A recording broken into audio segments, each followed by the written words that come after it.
I should say just before I begin that there's things that I will no doubt generalise to my context at home, and so pull me up at the end in the questions as we go if there's anything that doesn't make sense, isn't appropriate to have generalised for the Scottish context. So the proper name of our study, we call it the FOpIT trial, but the long name is actually the implementation of time-limited parenteral hydromorphone in people with treatment-resistant injecting opioid use disorder, safety, feasibility, acceptability, and cost. I saw Chris there before. Chris has visited when he was in Sydney for harm reduction last year, but maybe the only other in the room. It's a convention in Australia to acknowledge country at the beginning of a presentation such as this, and particularly in the ongoing absence of treaty in our case.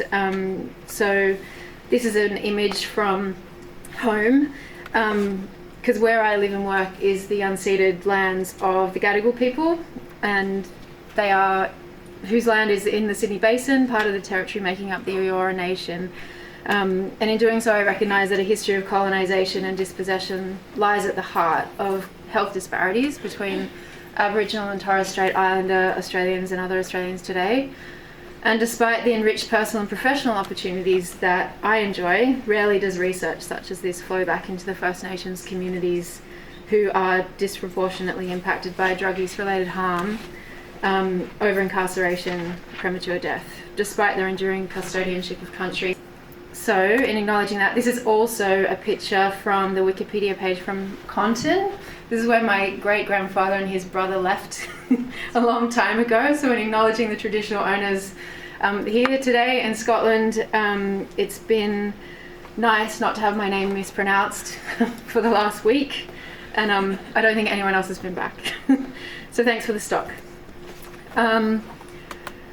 Background to the study: Australia has a relatively, and I have just recently included this, relatively well-developed opioid agonist treatment system, but not all people respond to current treatment. That looks like in Australia that about 50% of people are in treatment. I would say that they're probably moderate threshold services generally, but I'd say there's also pretty limited action, if not understanding, on health equity measures. I'm going to keep going here. A lot of this is stuff that you know. So 5 to 15% of people engaged in treatment continue injecting street opioids in Australia and experience severe harm as a result. And at our medically supervised injecting centre in Sydney, where I also work, in a 2017 survey, 10% of respondents had first registered some 15 years earlier, indicating a prolonged history of ongoing use on top. And indeed concurrent methadone therapy. This stuff is pretty generic, I suppose. So as you guys would know from the diamorphine program that exists in Glasgow, supervised injectable opioid treatment is typically a second-line treatment option for people who continue to inject despite access to OAT modalities. Involves prescribing either pharmaceutical, heroin, or hydromorphone. And people typically receive a long-acting supplementation to prevent withdrawal during interdosing periods.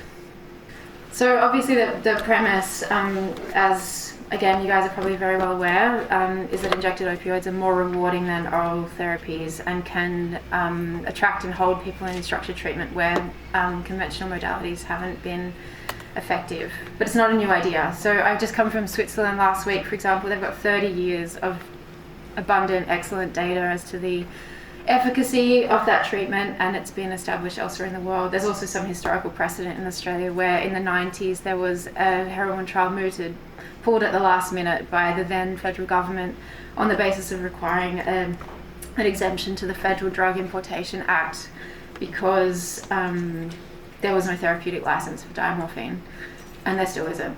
So hence our option of hydromorphone.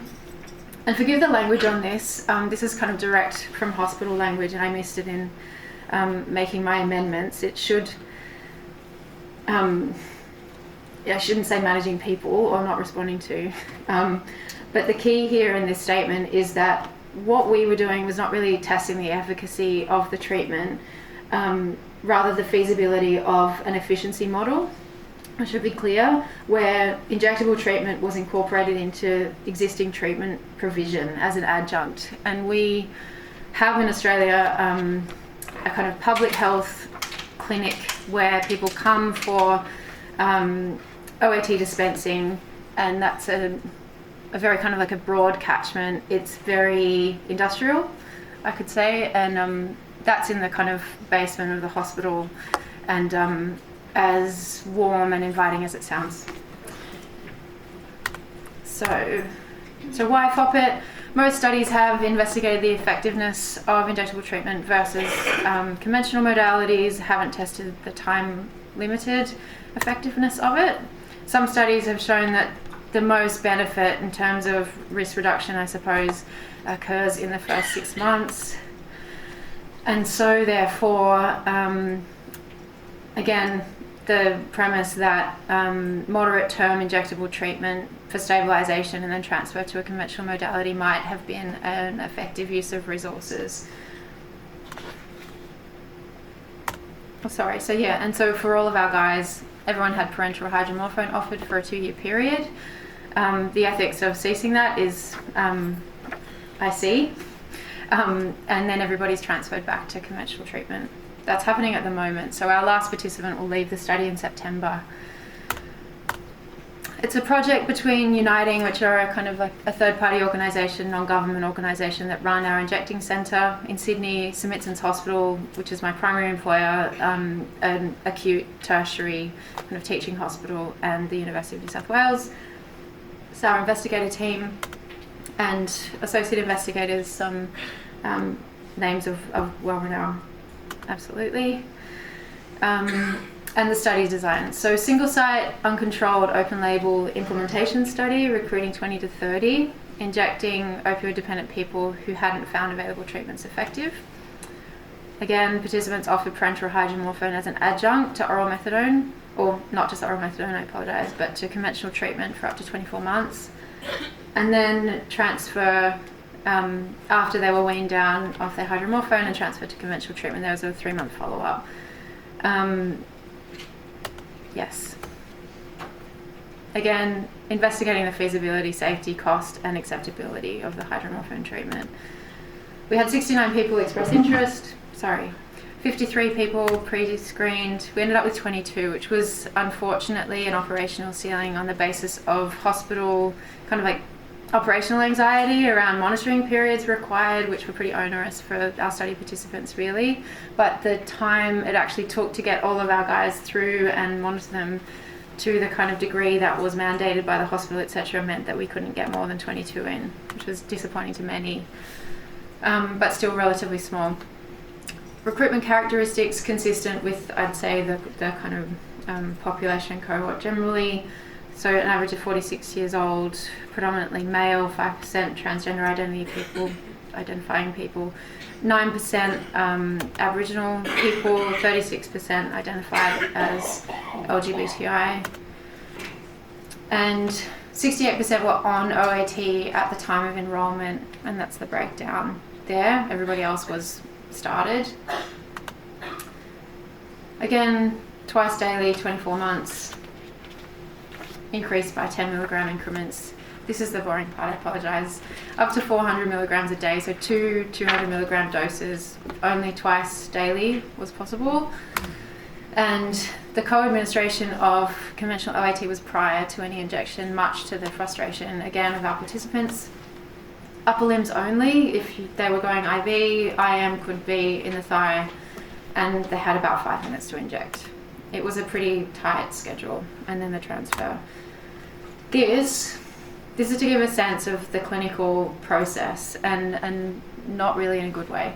So again, Chris would see this in his mind, like nobody else can, but there is a kind of a big industrial space where you come in to get your methadone typically, and you would come in, you would line up in front of a door where someone presses a button and the light goes green above it, and you go in to the dispensary area. There's a glass screen and some nurses behind it with a dispensing kind of button to press if they deem you sufficiently not sedated, and you drink your methadone in front of them and you leave again. So that process happens for people ahead of them coming back out of the service and around to us on the FOpIT side of the waiting room, and it was a shared waiting room, which is a lot to come out of that dynamic as well, where people who weren't participants in the study had, some had not supported its co-location, for example, some had very much wanted to be part of it and weren't able to. There's really interesting dynamics that I hope that we can explore in how that was, also for our peer workers in mediating those conversations and breakdowns in conversations as well as the time has gone on.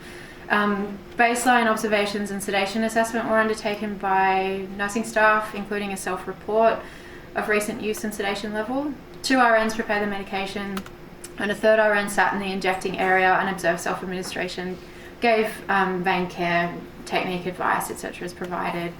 Then 5 minutes post-dose, observations and sedation assessment were remeasured, and participants then moved from the injecting area into the waiting room where there was kind of aftercare, Tina biscuit, etc. Then a visual sedation assessment 15 minutes after that was the kind of sign that you could go on and do your life for the rest of the day before coming back and doing it a second time. And I should say on that, so if you just went to get the conventional OAT modality, all going well, it wasn't a super long line, there was nothing complicated, your script was valid, it might be a 10-minute every morning process, so make 70 minutes over the course of a day, and that's an ideal. But for our guys on the study, it was a 30-minute minimum of an ideal per dosing session, so 7 hours a week in total. And I mentioned that from the point of view of emphasizing the intensity of what that looked like for people. Challenges, so many, and I'm not going to break them all down. I'm sure you can imagine. I think there's enough parallels between our systems to understand how some of these might have been borne out in the systems kind of setting. But I will speak to the co-location of the OTP. And OTP is the Opioid Treatment Program, which is the kind of catch-all terminology that we use for OAT service delivery in New South Wales. So the treatment system is absolutely designed to maximise systems efficiency of high volume, high risk medication handling from behind the glass screen, where literally we mandated this loitering in the waiting room. I mean, loitering in the waiting room is a big deal for the OTP nurses, lest you be found to be dealing. You know, it's like get in, get out, move on very quickly. And for us to mandate that was a challenge, you know, culturally in the place on a number of levels. We wanted this intensity of engagement. There was in very close proximity, hands-on assessment. The number of people who weren't on the study who were like, why hasn't my blood pressure been ever measured here? You know, all kinds of really interesting dynamics there. And you had to stay whether you liked it or not. Co-location as well as part of a tertiary referral and teaching hospital. This remains a challenge, even though we're almost at the very end. It's been incredible. Like, we literally pressed every risk button the hospital system had around this. It's been wild. From concerns around medication storage, we had these 300 kilo plus safes and had the study drug in there, and then they came and assessed them and they weren't heavy enough, so they had to be bolted to the ground, like kind of just madness. We had special orange bags to differentiate the drug from other drugs, but there were no other drugs in the safe, yet we had to use the special danger bags, like kind of like maddening, frustrating kind of operational time and energy. Clinical parameters and pathways that could not deviate from the established emergency response policy. So like clinical staff could, would and should not administer naloxone or oxygen before escalating any kind of deterioration to the ICU team, which of course would turn up, take over management, want to admit people, naloxone infusions, kind of all kinds of lengthy OD, like post-OD monitoring that were completely inappropriate and would have alienated all of our study participants and scuppered really what we were trying to do. And again, in the face of overwhelming evidence of 30 years, for example. So in order to kind of offset some of that shadow, you know, that institutional shadow, we very much invested where we could in the relational piece, in kind of trying to mitigate some of those I guess structural vulnerabilities that we know that our participants and our patient cohort experience in treatment settings, to set it, really to upwardly revise from that lowest common denominator approach that so often, and in Australia at least, is the primary operating physician in terms of service delivery, and cultivate a relational practice. And so these are anchor points, for example, that we really sought to emphasise. Again, I wish there was more time to break them down in any great detail, but you enhance people's experience of dignity in the setting, despite all of the kind of very institutional barriers that remained. Person-centeredness, trauma-informed care, shame sensitivity. I'm going to speak specifically to administration ritual. This picture on the left looks like a bit of a dud really, but on the left column where it's all black is participant names. And we had this beside where we kept our injecting equipment, and we could have a participant's name, we could have their tip preference. Do they want a short orange, do they want a long orange, do they want a grey? What is it that they want? What do they want as adjunct equipment? Do they have some rubbishy pharmacy glasses that they love to keep there so that we can give it to them and they're going to have a better shot at getting themselves if that's there? Do they prefer the kind of fabric tourniquet or the kind of rubbery disposable one? Those types of things where we could, within our power, give scope to what was important for them in terms of their own individualized administration ritual. And very important to me was their sense of making a contribution to research, because there were people who joined our study because they just wanted to save money for 2 years, and they wanted not to worry about going to jail for 2 years, and that was okay, but a lot of other people were treatment seeking, and others again really had this sense of civic responsibility to their own community to contribute to a body of evidence about what is possible. And so, like with any other drug, if it was in a clinical trial scenario, they would be duly honoured for that contribution. And so really building that into the way that we approach them and recognise that, giving their bodies to science, to our science, for our benefit to be able to write up was immense. And with that enhance their treatment expectations, which I'm sure are consistently variable here also. And with that also these are the practice points that we sought to kind of decrease procurement and occupational stress from people's lives, fear, barriers navigating the treatment system, having also conversations that meant over time people felt like they understood that we didn't have some kind of essentialist idea of abstinence that we were working towards, that this was a bona fide science, and that this was also bona fide harm reduction, and that we understood that we don't really know what category this falls into about whether it's treatment or harm reduction, but what it is safe and stable supply, and in a sterile environment.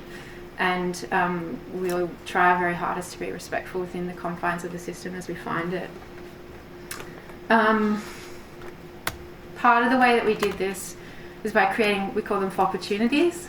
So we had this incredible gift of a manager's phone, a mobile phone, and I was like, we don't need this phone. It's phone. I don't want to be reached on this phone. So we'll give it to the clinic. And it was this wonderful device that came to be this receptacle of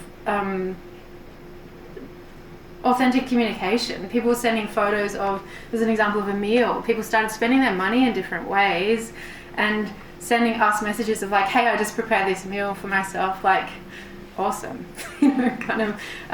This is what I'm doing in my life. Often our OTP staff had found it difficult to keep the correct numbers of patients, and I use that language pejoratively in that sense. It's kind of patients never give me their correct phone number, or patients lose their phones all the time and I can't reach them, and that's kind of their fault. And so we had our guys' numbers and could communicate in this way, and it looked oh, I'm coming to dose, but I've really got to get to the post office. How's the line looking? Or remember that you've got this dental appointment. And so it was this really beautiful mode of communication that was fresh. We also put a lot of effort into, again, individualizing things like FOpIT is how everybody wanted their coffee or their tea after their dose. FOpIT is everybody's, staff and participants alike, their pets. We had another one which I can't show closely, which is my favourite, of everybody's children. We asked staff and participants to bring in photos of themselves, and kind of really what we were doing was building something for the staff as well, like around breaking down, understanding the kind of barriers to treatment, and the humanity, again, this gift of the intimacy and intensity. We were gifted artworks, and I thought that's incredibly powerful for me, from the point of view that participants were happy to leave something of themselves in that space. You know, that was like big, really big, because there is an ownership in clinical spaces, typically, in my experience.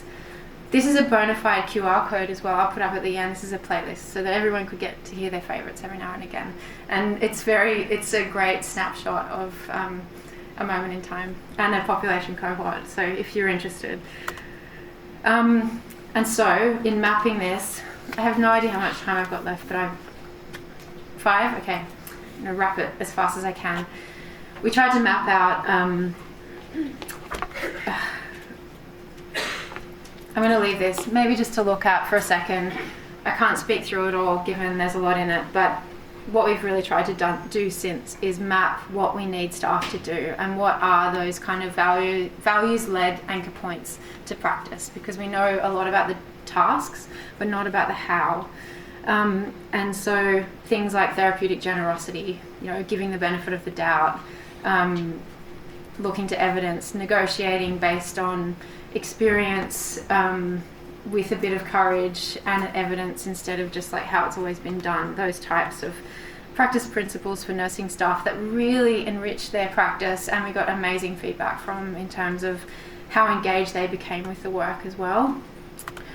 And what does it do? I mean, again, you guys know this, you have a diamorphine program here, and in some ways that's comparable. This is from the BC, British Columbia Centre on Substance Use, and we see the spectrum. And I like this very much because it demonstrates that options are key. And again, I don't know about how that works here in Scotland, but for us at home, there is no other area of medicine where there are 2 medications of various kind of formulation, but 2 medications, and when neither of them work for you, you failed treatment. You know, I think providing options is absolutely paramount. And we found that very much, that the dignity of having an opportunity to offer people as close to what they say worked for them really, really counts. And so, again, I'm going to move on really quickly. In that, I suppose I want to say that we found it to be greater than the sum of its parts. And if, for example, sorry, I just want to go back to here for 1 second. Because if you are at that kind of spicier end of the spectrum, right, you need more. Yeah, and that's okay. But typically I find in the systems approach, we make it more onerous for people to get access to treatment the spicier end of the spectrum they are. And so kind of recognizing that something additional is required, you know, kind of offering more, and not just in terms of pharmacotherapeutic options, but more in terms of intensity in a bona fide kind of engagement sense. That became very clear to us. And so maintaining amber, again, a theme, very interesting tensions in not the pharmacotherapeutic side, but that relational practice, kind of like where is the tension between duty of care and dignity of risk, and kind of genuine negotiation between those. Where is, you know, like, I mean, I'm a nurse, nurses love rules, you know, and we consider ourselves the risk adversity experts, you know, but we also have these other people who are also experts in risk, you know, in their own sense. And so finding that genuine negotiation point, you know, and honouring that experience yielded great things.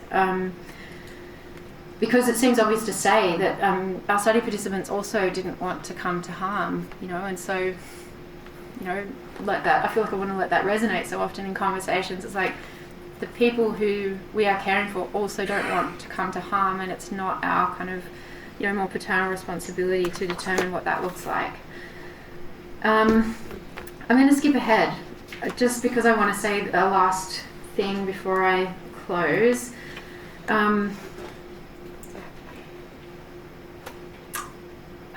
Which Sorry, I apologise.